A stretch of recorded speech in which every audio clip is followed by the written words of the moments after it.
Imagine being born a prince, destined to rule, only to be ripped from your home, sold into slavery, and forced to forget your name.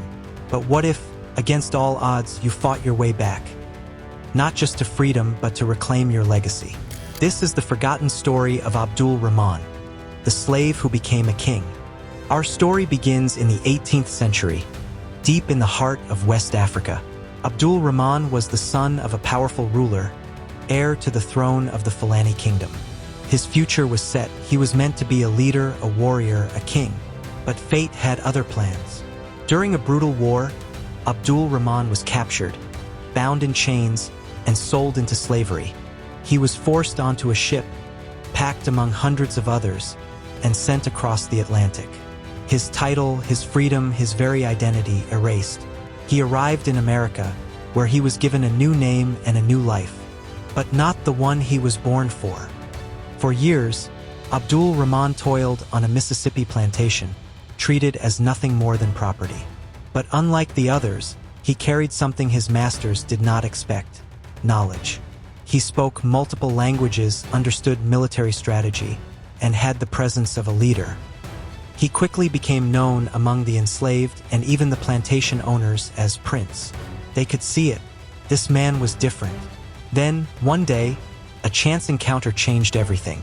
A visiting doctor recognized him, not as a slave, but as the lost prince of the Fulani kingdom. The news spread, reaching powerful figures, even President John Quincy Adams. For the first time in decades, Abdul Rahman's past could not be ignored. What followed was something unheard of.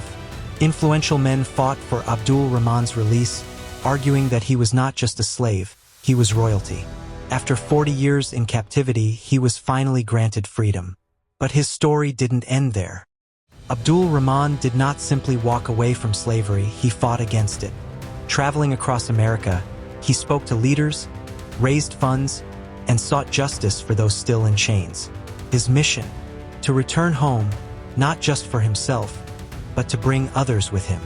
After decades of suffering, Abdul Rahman finally set foot on African soil again.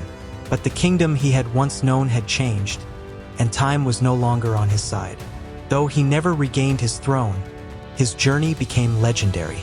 Abdul Rahman's story is one of resilience, intelligence, and unbreakable spirit. He was born a prince, enslaved as a man, but remembered as a legend. History remembers its conquerors, but what about those who fought their battles in silence? What do you think? Should the world honor men like Abdul Rahman more? Let us know in the comments. If you love hidden history and incredible true stories, don't forget to like this video, subscribe, and hit the notification bell so you never miss an epic tale.